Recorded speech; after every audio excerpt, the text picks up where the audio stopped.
Here we are at the Community Based Adaptation Conference in Dhaka, Bangladesh. And I have with me Vincent Ziba of WWF, Worldwide Fund for Nature, and a wonderful acronym for your title, CBNRM. Just tell us what that is. Thank you.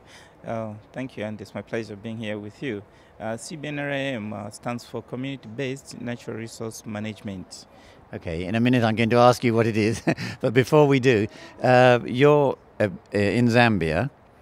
Just can you give us an idea of whether people generally, or at a community level perhaps, what is their perception of climate change? Okay, yeah, we actually undertook a study that's in 7 selected districts in Zambia based on different agroclimatical zones. And our findings were purely that the community have got different interpretations of what climate change is. The mass actually take it to be a natural phenomenon which is related to, one, misuse of natural resources, basically, and the others will take it to be something that is of religious belief, to say this is a punishment from God. You know, if people are so sinful these days, such that God is deciding to punish by too much rains or no rains at all, like that. So you find that there's a lot of mixed understanding and misinformation of what really climate change is at community level. How does that affect your work? Actually, it poses a challenge because when you think of climate change adaptation, it needs a clear thinking and a long-term vision and a long-term planning of how people can cope or can live in a longer term with a change in climate. But then if people at the community level, who are the mass, do not really understand, then it poses a challenge for implementers and also understanding really what strategies you can take in the immediate term, because these things are happening. But the mass where the action is taking place do not really understand what the causes are. So it's a challenge for planners and project designers to really say, where do we start from? Do we do awareness creation for people to understand and fully engage?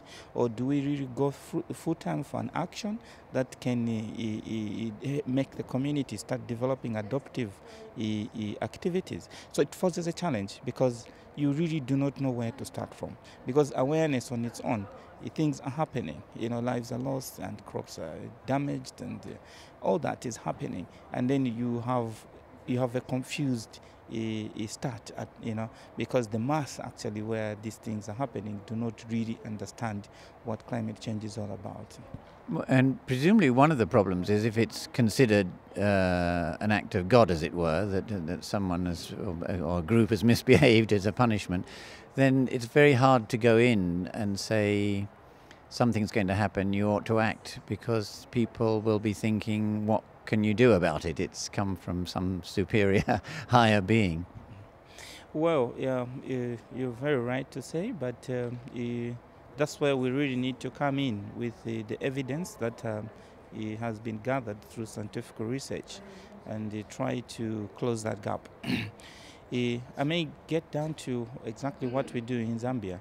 The CBNRM Forum, which is the Community Based Natural Resource Management Forum, is a gathering of different organizations that includes faith-based organizations and mostly community-based organizations. And it's a forum where we exchange knowledge and approaches on how to go down to the community and disseminate information based not only on climate change, but our focus has been on natural resources, but it's directly linked to climate change, because we believe when you manage your natural resource well, you build your resilience to climate change, because the cases in Zambia have been that when the climate change effects hit the community, in most cases the masses will resort to unsustainable use of natural resources, like over-harvesting of fruits, eating of the roots, all that kind of natural resource use which are unsustainable.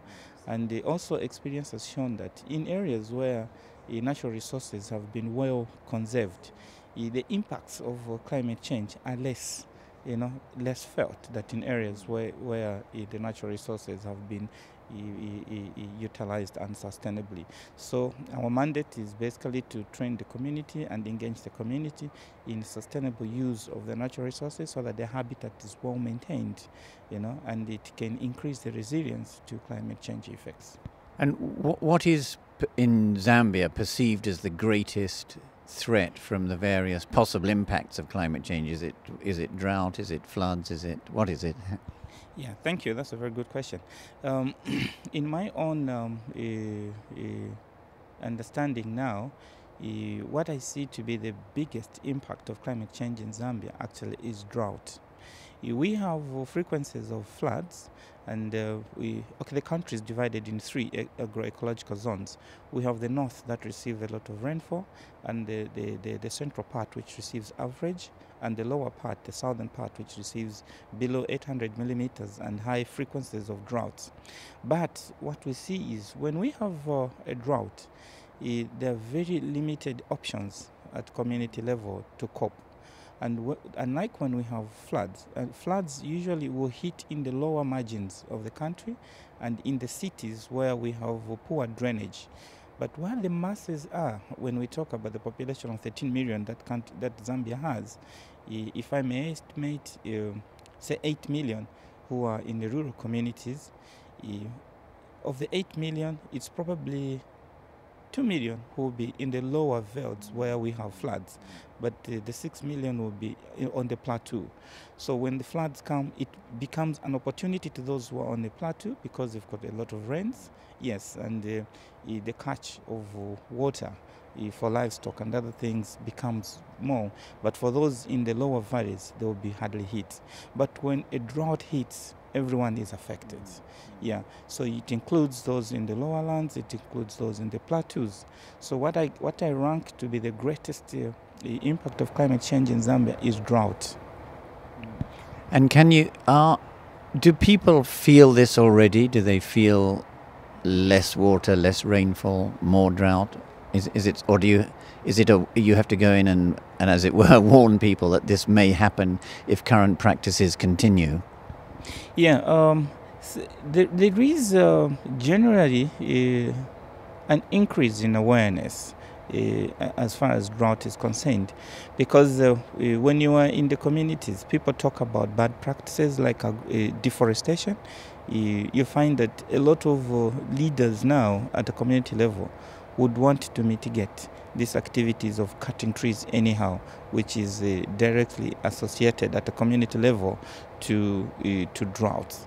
People believe now where they've cut trees, like the southern part of Zambia, which was at some point the major agricultural region and commercial region, a lot of trees were fell down and the area is literally bare, to an extent that it's actually getting into desert. Yeah, so people have realized the impact of droughts, and there's been a shift in agricultural practices. We see increasingly now conservation agriculture, where people have been trained into AD planting and the mulching and the creating basins for water harvesting.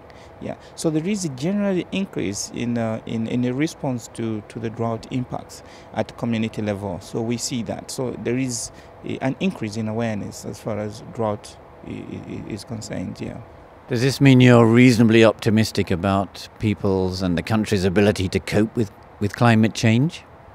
Yeah, certainly I am, especially that Zambia is an agricultural country, and I think the government and the cooperating partners have put in a lot of effort in trying to train the communities on conservation agriculture. It actually goes with a package that the government has put in place for supporting small-scale farmers with access to inputs, and it goes with messages of conservation farming. So that has had a very positive impact at that level. But generally, when you talk about climate change, what it is, and these other facets that go with it, we find a little bit of a lack in information. But as far as drought mitigation, or maybe adaptation at that level through conservation agriculture, I think we've scored some success because of government and government interventions through the fertilizer support program and the conservation farming program. I see FAO has done a lot in Zambia, and we've got the conservation farming unit, I think, which is funded by NORAD. They are working throughout the country to support conservation practices that conserve water and increase soil fertility.